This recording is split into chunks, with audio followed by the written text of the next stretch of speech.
Pentecostal revival. But she says before that happens, there's going to be a false revival. Satan knows a genuine revival is coming, so there's going to be a false revival. And so that's something that's going to be a crucible. To tie this in with our lesson, this is going to be a crucible for God's people. Let's start with prayer. Dear Father in heaven, we thank you for your love for us. We thank you that you're all-knowing, that you're never asleep, you're never caught unprepared, you're never caught off guard, you never make a mistake. That should give us an exceedingly strong amount of confidence in you and in the events that are transpiring. All the craziness going on in the world and the uncertainty, the economic problems, racial problems, problems with Ukraine and Russia, problems with gas prices, all maybe forms of crucibles, of a crucible.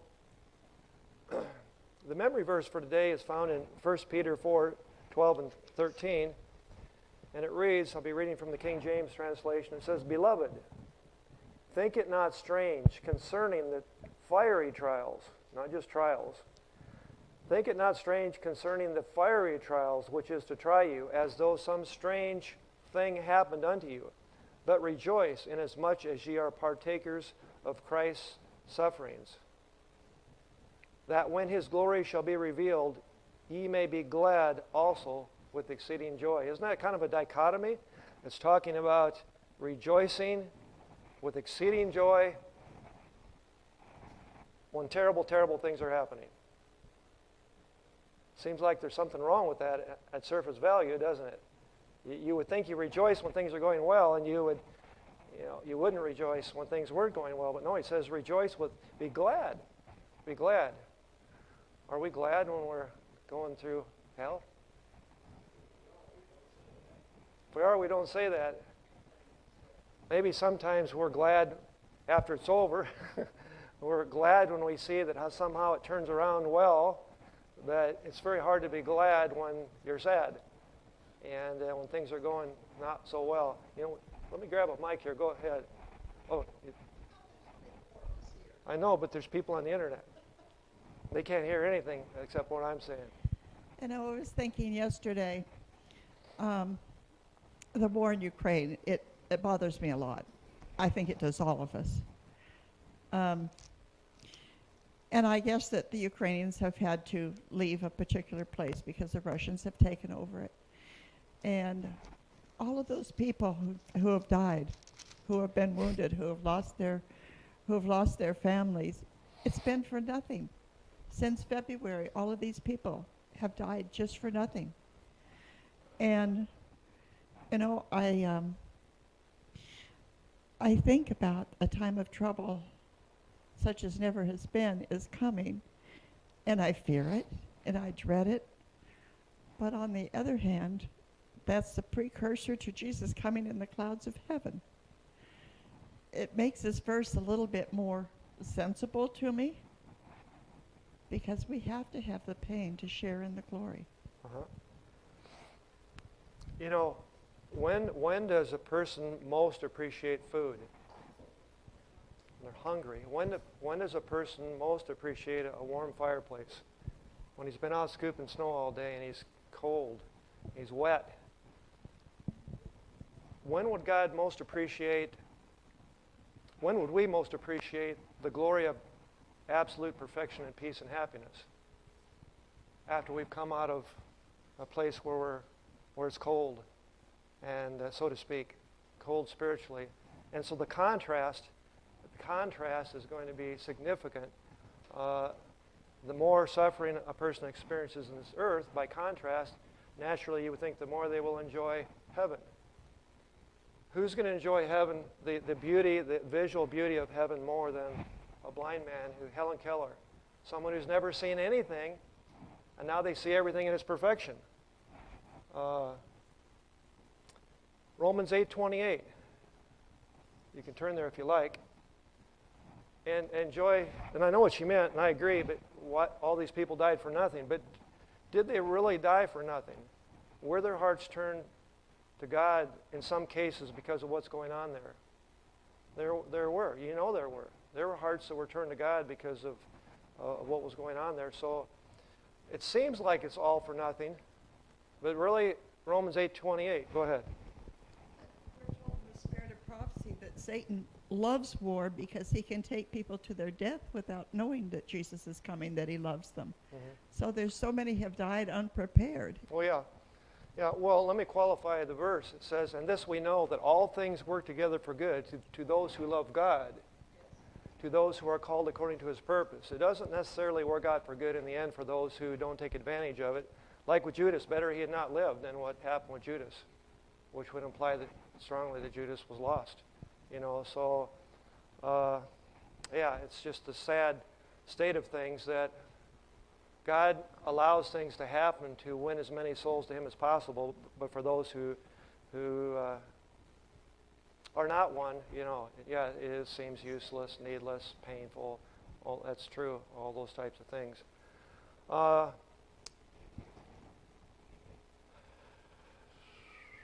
me read a verse here in Luke. I was trying to think of the timing on how to blend some of this together. Luke 21:25 through 26.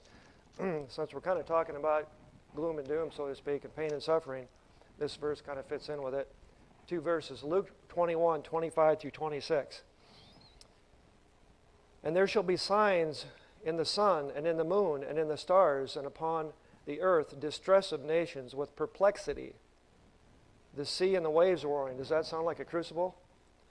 Men's hearts failing them for fear for those for looking after those things which are coming upon the earth, for the powers of heaven shall be shaken.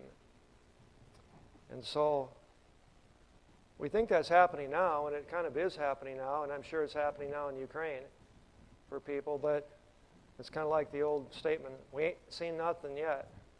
We ain't seen nothing yet. And we'll talk here a little bit about gloom and doom, and then bring out something from it that's positive. And, you know, we're told in the spirit of prophecy that you can stretch your imagination as far as you can possibly stretch it, and you cannot begin to understand, I'm paraphrasing, the gravity of what's coming. Now, I find that interesting because I got a great imagination. When it comes to crisis, I can imagine the town being stormed, electricity going out, the SWAT teams coming in, people with automatic rifles, homes being broken into, people being drug off, being shot. I got a good imagination.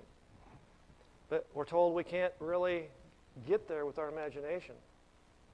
To me, I think, wow, you know, a crucible is coming.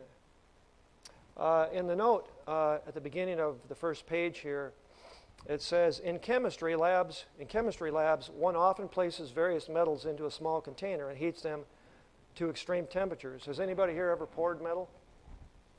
When we were in shop class in high school, it's called foundry, and we would make molds out of clay, and then we would pour brass or aluminum, but you would heat it up in a crucible. And a crucible is just simply a container where you put metal in there and you heat it up to very high temperatures, whatever it took to melt the metal. Different metals would melt at different temperatures. You'd melt the metal and then you'd pour it out. And the melting it would make it soft. And in some cases, when you melt metal, what happens is, maybe in all cases, the dross rises to the top, and then you skim that off. So you purify the metal. I remember my friend and I, we made brass knuckles. Anybody know what brass knuckles is? Bob? And of course, the shop teacher wouldn't let us. They're a thing you put on your hand, so when you hit somebody, it's metal. Our shop teacher, naturally, he wouldn't let us do that, so we told him it was a shifter for our car. We lied. I wasn't a Seventh-day Adventist. And we lied. We made them out of brass, and we made them wrong. We made them way too big, so they were heavy, but we never used them. It was just, you know, one of those things. But it says, as the container becomes hotter, the materials either melt, fizzle, spit, or burn brightly, depending upon what they are made of. The container is called a crucible. A crucible is defined in the dictionary as, number one, a vessel used for melting a substance that requires a high degree of heat. Number two, a severe test. Or number three, a place or situation in which concentrated forces interact to cause or influence change or development. These definitions also give us a helpful insight into what happens in our spiritual life. So obviously this isn't talking about a metal crucible in our study here. It's making an analogy. And coming under definition number 2, a severe test. It says this week we'll highlight some reasons we may suddenly find ourselves under pressure and experiencing tests in places in which circumstances cause us to change, develop, and grow in character. This will help to give us an awareness of what God is doing in our lives so that when we enter a crucible, we will have an idea of how to respond. Anyone here been in a crucible? Anybody been squeezed? That was a crucible? Yeah, so if you're worried about spending too much for grocery, just fill up your car first, right? You won't have nothing left. The crucible. Yeah, we saw that crucible coming, so we bought a hybrid. But it's still high priced. Yeah, 52 miles to gallon. I'm looking forward to that. It's already happening, but just saving on amount that we burn. But who knows how high gas is going to go? I've heard a saying that you don't know if someone is a Christian until they are backed in a corner. Sometimes that's kind of true. We really don't know what people are made of until they're put under severe crucible, under test. Anyone here have any crucibles in their life besides gas filling up their, that they like to share? Any really tough experiences? We all have. We've all had them, haven't we? Multiple, probably. And yet I think when the crucibles I've had in my life, have they really compared to the crucibles of some people? Maybe in Ukraine, you know. So we'll that's the word I'm thinking of. We'll consider, that's not the word I'm thinking of, but we'll consider as we go through this lesson, what is the purpose of crucibles? Sunday's lesson, we'll move into Sunday's lesson, and it's entitled Surprises. Often a crucible is a surprise. Often things are more painful when we don't have any time to prepare for them. If someone dies slowly, it's still a crucible, it's still hard, but there's nothing like having someone killed in a car wreck that's young and you had no idea what was going to happen. Surprises. Often the worst crucibles come as a surprise, and they're magnified because we have no opportunity to prepare mentally for what's coming. In 1 Peter 4:12, it says, Beloved, this kind of fits right together with our memory verse, 1 Peter. Beloved, think it not strange concerning the fiery trials, which is to try you as though some strange thing happened unto you. Why is it that we consider crucibles, that we consider fiery trials as strange things? When it says here, think it not strange, why do we think it's strange? Why do we have so much problem understanding it? When it basically says that we're blessed, have exceeding joy, rejoice, think it not strange, why do we think it's strange?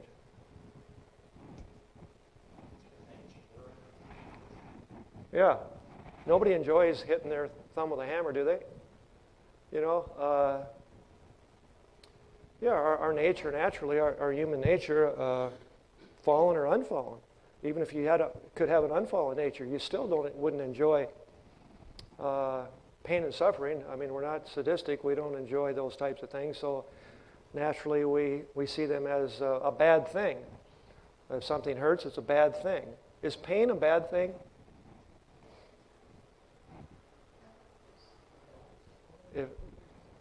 People with leprosy, I understand that what happens is that they lose the sensation, like in their fingers. They lose the pain element, and their hands start to rot. And they say many times they abuse their hands without even realizing it, because why are we careful we don't hit our thumb with a hammer? Because it hurts. If it doesn't hurt, do you think we would tend to be more careless? I mean, if we're pounding nails and we want to get the job done quickly and it never hurts to hit your thumb, we'd probably beat your hand all up, So pain is there to tell us something. Pain is there to help protect us. If your leg hurts, well, maybe you shouldn't walk on it. You know, our bodies and our pain sensors aren't always 100%. Sometimes you need to walk on it even though it's painful. But for the most part, it's telling us something's wrong, something needs to change. And a crucible sometimes is telling us something's wrong, something needs to change. It can be there for our protection. It can be there to inform us about something. Pain informs us what? That we've hit our thumb, that we ought not do that. Or once we've done that, we better bandage it up and we better give it a rest for a while. And so those types of things like pain are there for a good purpose. A crucible is often a test. One of the definitions here was the second one, a severe test. What's the purpose of a test? Why are we giving a test in school? Why would you give a test to the young men you're working with? See if they learn what they were supposed to learn. Okay, and so if they didn't learn what they were supposed to learn, something had to change. They had to take it again, or they had to go restudy, or that type of thing. It reveals a condition and reveals a need of a change, just like the pain thing. Something has to change. So a test is to evaluate our condition. A test shows us our need, shows us where we're failing, shows us where we're doing good. Sometimes the teacher will give a pop quiz. A pop quiz where she didn't tell you a week in advance you're going to have a quiz. If she tells you you're going to have a quiz, somebody might be prepared to cheat. They might find the answer sheet. They might, if they know what's coming, they can prepare more. But a pop quiz is hard to deceive the teacher. It's hard to cheat on the test if you don't know what's coming or when it's coming. So maybe it's more realistic of the condition. If we don't have time to prepare for a test in life, maybe a pop quiz or a crucible that comes out of nowhere, maybe it more accurately reveals our condition because we didn't have time to prepare maybe for that event that was going to take place, caught us unaware. But if you're studied up for a test all the time, it doesn't matter when the teacher gives a test, does it? It doesn't matter whether she tells you it's in a week or whether she says, open get out your pens, we're having a test now. It doesn't matter. God wants us to be prepared all the time. So when a pop test comes up in our life, by God's grace, we're not caught unprepared. It's not such a shocker if we're prepared. You know, the Waldensian children, as much as was possible, they were prepared to die. And some of them did die. They would go door to door, and they would be selling jewelry and things in their clothing. And that was their front. But if they met someone who, I suppose they said something there to give an idea of who these people were, and if they responded favorably to something about Christianity, then they would either sell them or give them part of a Bible or literature. But if they said the wrong thing in the wrong home, the whole family could be killed. And so, but they were prepared. They were taught. Boy, if our youth could be taught today, or even adults, if we could be prepared to die for our faith, then whatever comes our way should not be nearly as difficult as if we, at least as much as we're able. I don't know if anybody's really prepared to die right now, but at least as much as we're able right now to be prepared for anything to happen.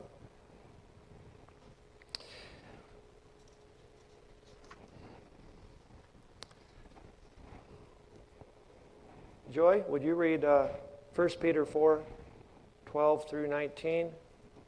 We're in Sunday's lesson. 1 Peter 4, 12 through 19. Beloved, think it not strange concerning the fiery trials, which is to try you, as though some strange thing happened unto you. But rejoice, inasmuch as ye are partakers of Christ's suffering, that, when his glory shall be revealed, ye may be glad also with exceeding joy. If ye be reproached for the name of Christ, happy are ye, for the Spirit of glory and of God resteth upon you. On their part he is evil spoken of, but on your part he is glorified. But let none of you suffer as a murderer or a thief, or as an evildoer, or as a busybody in other men's matters. Yet if any man suffer as a Christian, let him not be ashamed, but let him glorify God on this behalf. For the time is come that must begin at the house of God. And if it first begin with us, what shall the end be of them that obey not the gospel of God? And if the righteous scarcely be saved, where shall the ungodly and the sinners fear? Wherefore let them that suffer according to the will of God commit the keeping of their souls to him in well-doing, as unto a faithful Creator. Okay? So, is it good to be persecuted for Christ's sake? Is it good to be persecuted because we've done something wrong? No. No. Some people, in some areas of the country, they'll go out and make trouble just so they can claim they're doing God's service. They're being persecuted. They'll get in people's face on the streets with microphones and tear people up. And then when they get backlash and they say, there I am, I'm doing God's work, I'm being persecuted.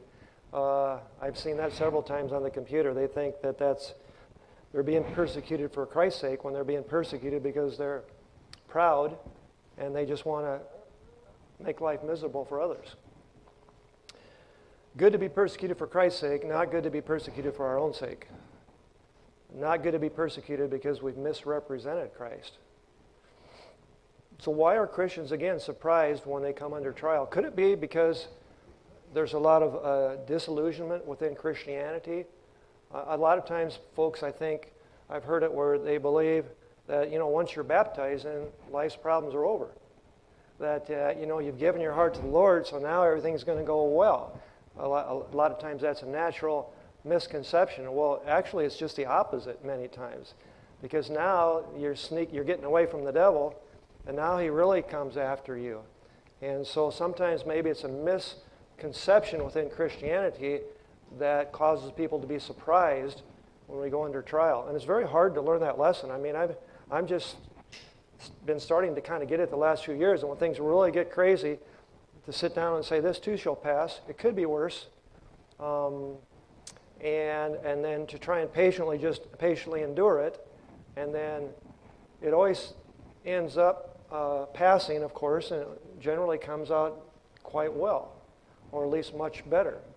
But I've not been known for my patience. My grandma would always say when I was a kid, can't you ever sit still? Can't you ever, that type of thing. And a lot of times patience comes easier for some people than others, but to patiently endure. Here is the patience of the saints. Here are they that keep the commandments of God in the faith of Jesus. It's going to take a very patient people as we continue through life and we see things, more injustice, more corruption, persecution like happened with the disciples. It's going to take a very patient people to endure that. So the little trials we have now, by comparison, are crucibles that help reveal our condition and maybe teach us patience.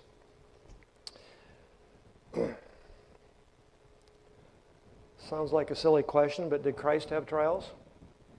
Was Christ put in a crucible? Someone read, Bob, would you read Matthew 16:24 through 26? And Sylvia, Mark 10:21. Can you read okay, Alan? 1 Corinthians 15:31 for Alan. Matthew 16:24 through 26 for Bob. Mark 10:21 for Sylvia. 1 Corinthians 15:31 for Alan. Matthew 16, verse 24 to 26. Then said Jesus unto his disciples, if any man will come after me, let him deny himself, and take up his cross, and follow me. For whosoever will save his life shall lose it, and whosoever shall lose his life for my sake shall find it. For what is a man profited if he shall gain the whole world, and lose his own soul? Or what shall a man give in exchange for his soul? Okay. Sylvia, Mark 10:21. Mark 10:21, King James Version. Joy said, thank thee, Father, Lord of heaven and earth, that thou hast hid these things from the wise and the prudent, and hast revealed them unto the babes, even so. Father, for so it seemed good in thy sight. Was that the right one? Maybe I got the wrong verse. Mark 10:21. Wrong one? Okay. I wasn't following you, so I wasn't absolutely sure.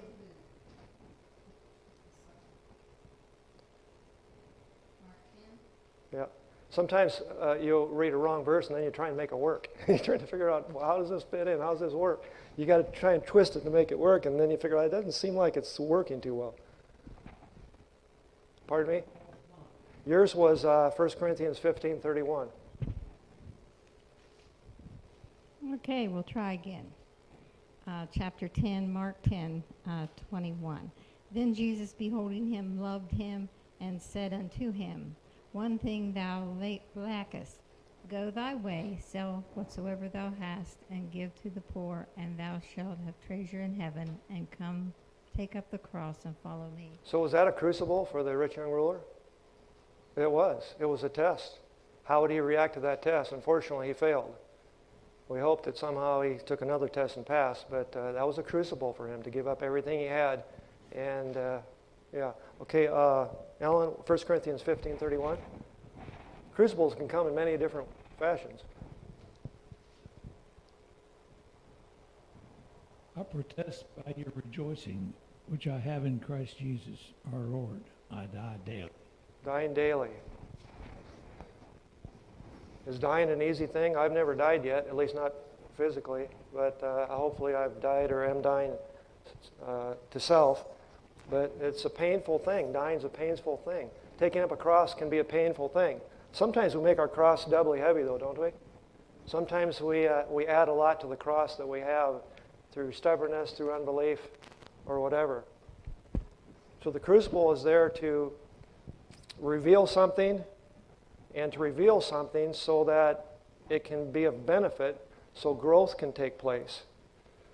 And it's like working out in the gym. I used to work out in the gym. Anybody that works out hard, you know, it can be painful. The next day, you're sore, and you're tired, and it's painful to work out. But when you heal back up, then you're stronger than you were before. So, in a sense, you might test your muscles by working out and see how well you can do it, exercise them.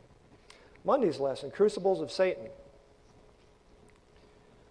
Probably all crucibles are brought about because of Satan initially anyway, and then of course Adam and Eve. I'm not sure there were any crucibles in heaven before Lucifer rebelled. I don't think there was anything like that, but the question, the title is Crucibles of Satan. For us, we all know this, but where is Satan now? He's in hell playing with the thermostat, making sure people are done just the right way. He's here, isn't he? And he's got quite a bit of chain. God has given Lucifer quite a bit of chain. He's tied up to a certain extent. He can't just come in and kill everybody. He's got a certain amount of chain there that God has permitted, which causes a lot of problems. Someone, let's go back. Pastor Matt, would you read 1 Peter 5:8?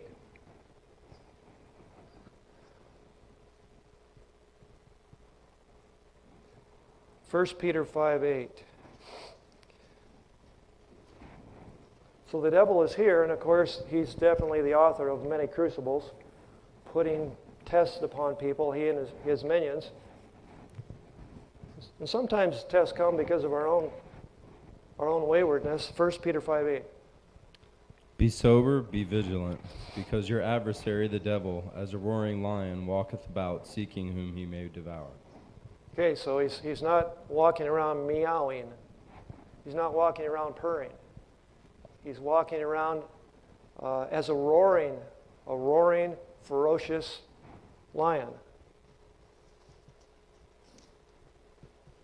Imagine if someone on this earth was hired to follow you, Mike, and 24/7 He was tracking you. And this guy, he didn't sleep. When you were sleeping, he was planning. I'm going to take this guy out. I know his weak spots. I'm watching him. When he's sleeping, I'm not sleeping. I've got his number, and I've got helpers. We're going to take him out. Would that worry you? Would that worry you if you knew that type of entourage was after you all the I time? would probably drop to my knees more often than I do now. You might have a heart attack. That's exactly what's happened. That's exactly what's happened with us. Satan's evil angels have our numbers. They know our weaknesses. They live 24/7 to take us out. They go about as roaring lions seeking to devour who they might. Sylvia. I've always had a question, I forget to ask it, but do the evil angels other than Satan have the same power as Satan? Or are they, since he was a covered cherubim, does he have more power? That's But interesting. But still God only allows so much, them to go so far, but can they do the same pretty much? All I can do is throw out my speculation on that, and I don't like to do that. He was more highly exalted in heaven. We do know there's different categories of angels in heaven and different roles, so my wild guess is he does have more power, that he might be more intelligent. It really probably doesn't matter because they're all sharp enough, they're all intelligent enough, and they have plenty of power. All of them have more power than we do, far more. Well, that's a good question. I don't really have a thus saith the Lord. What do you think, Matt? I mean, one angel came down and destroyed almost 200,000 Syrians, and we don't know the level of hierarchy that angel held, but I would say, yeah, I'd be fearful on my own skin of any The weakest, demonic angel. even the weakest of angels is somebody we better fear. Yep. The angels can't be everywhere at once, but there's so many of them that we're all covered. Well, they don't have to be everywhere at once. If you can travel across the United States like that, that's almost like being everywhere at once. It's close, you know. The point is, we are up against a formidable foe. Therefore, we need the Lord every moment of every second of every day. It's only by God's grace that because of our stubbornness that God has not allowed us to succumb to the enemy. It's only by His grace that we are here because we've all put ourselves in a position where we did not deserve protection. Really, we never did deserve protection to begin with. But the point is, well,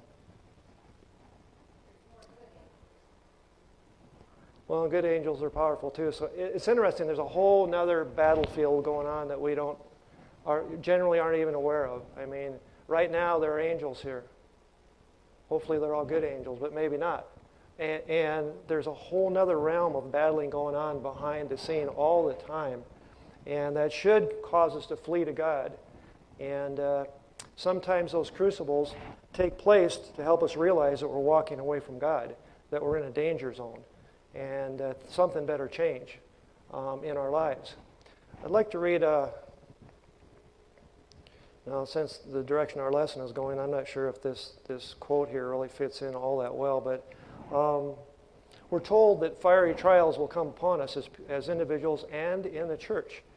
And Satan has a lot of fiery trials and tests that he puts upon people. I'd like to read a quote, if I can find it. It's kind of off topic almost now, the direction we've gone, but you know, we're being tested in many different ways. And I was just talking with a fellow last night. He was into Satan worship, talking about the state of the dead and so on. And we know that one of the tests that are going to be upon God's people, and all people for that matter, is, or a deception that will be put our way, will be regarding those who have passed away and where they're at. And again, I'm trying to make this fit into the topic now since the direction we went, but I'll read the quote. It still applies, he has power to bring before men the devil, or an evil angel. He has power to bring before men the appearance of their departed friends. The counterfeit is perfect. The familiar look, the words, the tone. I might even add the perfume of grandmother, what she wore, are reproduced with marvelous distinctness.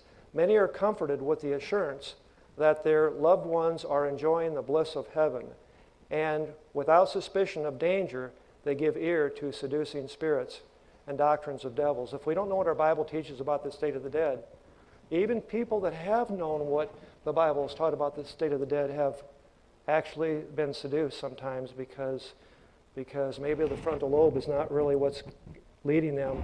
The rear part of their brain has been exercised with things on the TV and video games and stuff like that, and that emotion, flight or fight part of their brain has overridden the front, and they've been seduced by doctrines of devils. So it's important that we know what our Bible teaches about subjects like this.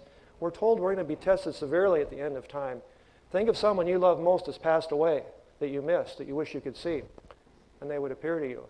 And so it's important, the health message is important, and our entertainment is important, because even if we do study this, and we should, and we've got it locked into our intellect, if the frontal lobe of our brain is not what's guiding us, we can have it up here and still go the wrong way, because it's not ruling us at the end of time.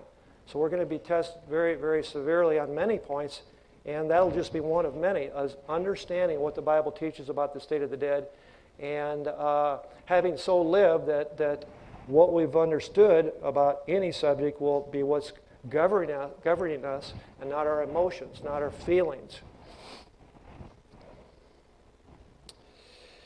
Okay, I've got here, read Maranatha, page 200.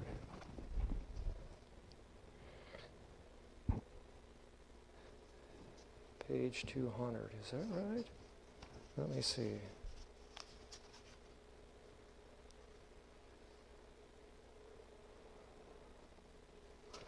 No, I'm not going to read that one.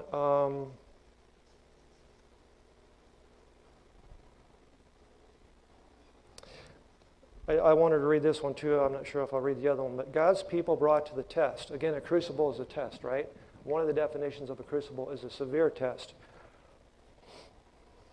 This is from Maranatha, July 20th. It says, I'll just read some of it. It says, we need not be deceived. Wonderful scenes with which Satan will be closely connected. This doesn't mean wonderful in a good way. It just means wonder working.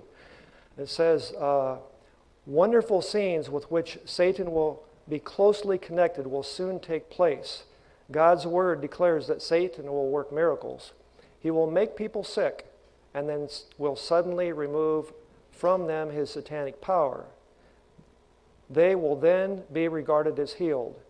These works of apparent healing will bring Seventh-day Adventists to the test. Not Methodists and just Methodists and Lutherans, but Seventh-day Adventists to the test. We're going to be faced in the future with severe tests, crucibles, and once again, we must know the Word of God, and we must be living in a manner that our intellect, studied intellect, that our heart is surrendered, so that we can identify error, and that our intellect, biblically studied intellect, will follow that. Matt? I'm glad you read that. That's, can you imagine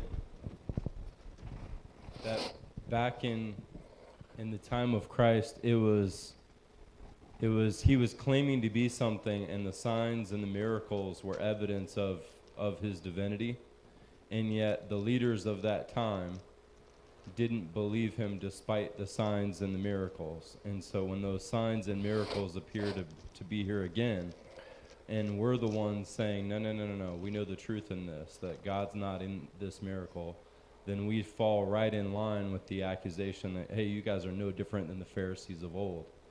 And so that's very clever on Satan's behalf all around. Yep. Does a supernatural miracle prove that God is at work?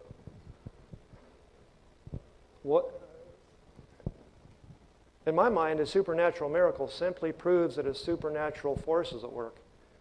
It could be good or it could be demonic. All that should do in my mind is a wake-up call. If a supernatural miracle takes place, something big is happening here, but how do we know whether that miracle is of God or is not of God? Pardon me? To the law and to the testimony. If they speak not according to this word, is because there's no light in them, Isaiah 8:20. So a miracle does not prove. Some people say only God can produce miracles. That's not Adventist, but others have said that. That's dangerous thinking that every miracle that takes place is of God. You're a sitting duck if you believe that, because the Bible speaks many times where Satan performs miracles, brings fire down from heaven, that type of thing. Okay, I'll pick up where I think, was it Joy? Somebody left off in 1 Peter 5, 9 through 10. 1 Peter 5, she wrote, somebody read, maybe it was, I forget, it doesn't matter. 1 Peter 5, 9 through 10. I'm in 2 Peter. There we go. 1 Peter 9, 9 through 10. Well, I'll read the previous verse. It says, be sober, be vigilant. I think Pastor read it. Be sober, be vigilant, because your adversary, the devil, as a roaring lion, walketh about, seeking whom he may devour. Can't talk this morning. Whom resist steadfast in the faith, showing that the same afflictions are accomplished in your brethren that are in the world. So anything that any of us have gone through, somebody else has gone through it, and maybe worse.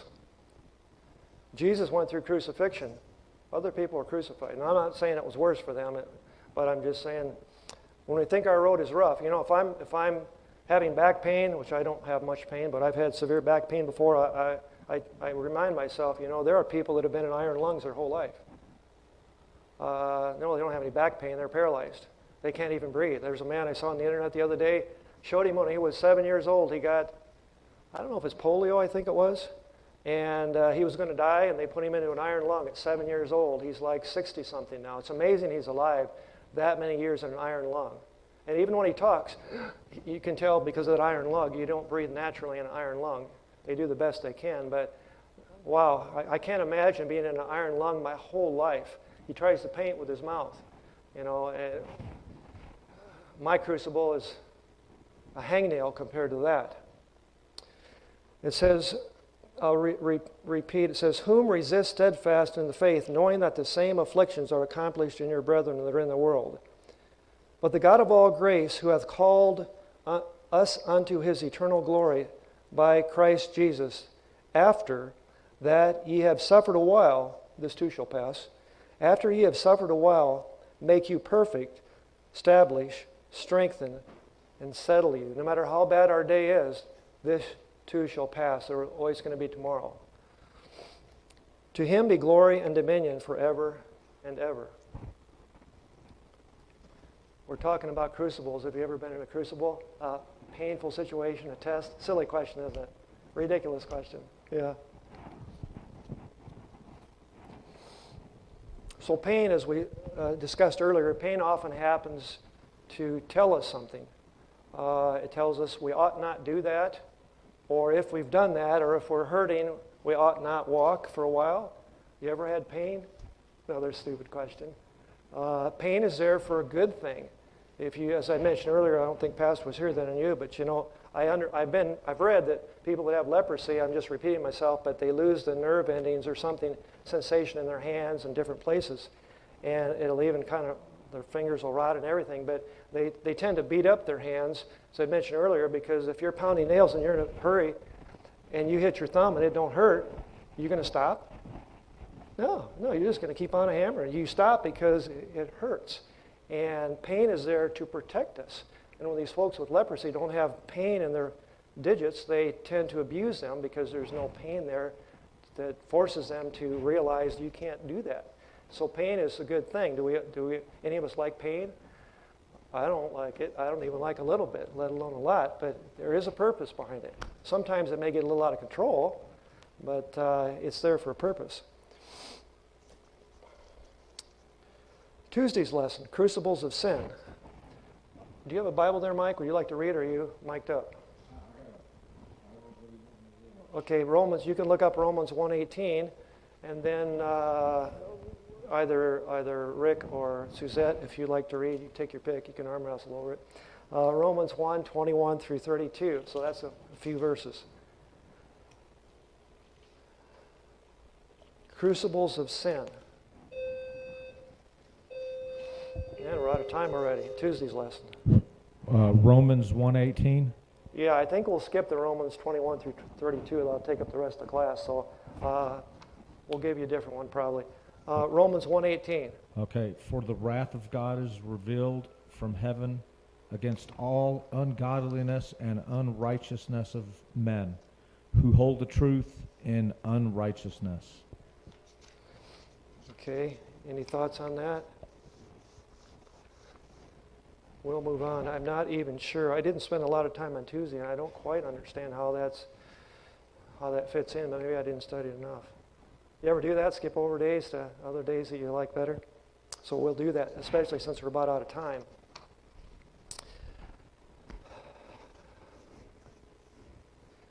So David experienced a crucible with Saul after him, a test, trusting in God. He experienced a crucible of his own making. What was that? A test. I think this fits in, but a test. What test did David put upon himself? I would submit that maybe the thing with Bathsheba ended up being a crucible, test. A lot of times we inflict our own pain, our own suffering. You know, would David depart from God when his sin was revealed to him by Nathan, just like Judas went out and hung himself? It had to have been some type of a variation of a test when he hit home as to what he'd done, the gravity of what he'd done with Bathsheba and Uriah. How would he react to that? He could have went out and committed suicide too when that hit home, but he didn't do that. And then his sons, look at his sons. He almost lost all of his sons because of that. Was that a crucible? Was that a test? Okay.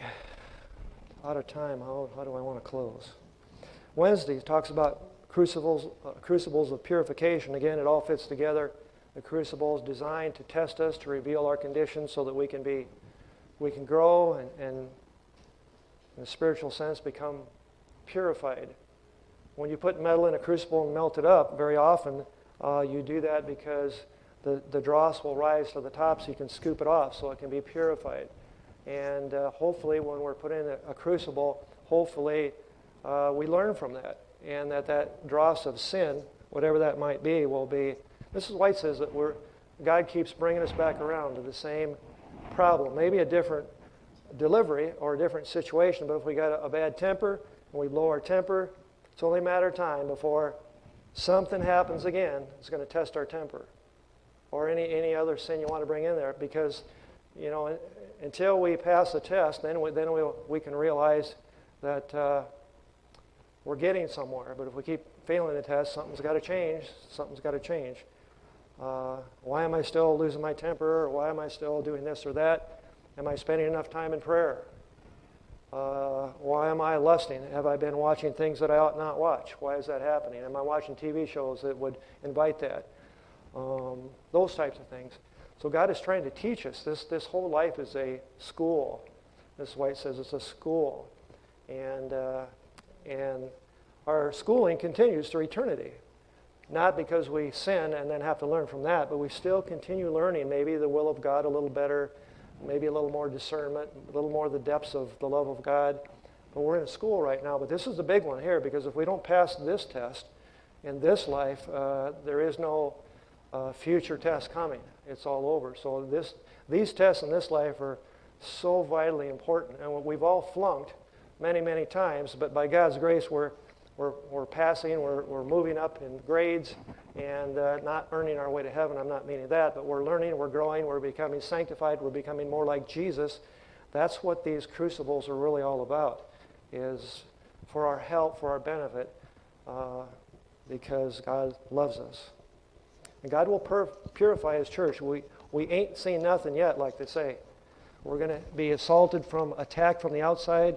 We're going to be attacked from the inside. When the straight testimony is given, it's going to be a collision within the church. Lots of crucibles are headed our way. But even through them all, God is trying to teach us, purify us, and prepare us for those heavenly courts. I think we're out of time, so let's close with prayer. Dear Father in heaven, we thank you for the crucibles, even though we don't feel like thanking you sometimes, and we certainly don't enjoy generally those types of things. Help us to be patient. Again, here's the patience of the saints. Here are they that keep the commandments of God and the faith of Jesus.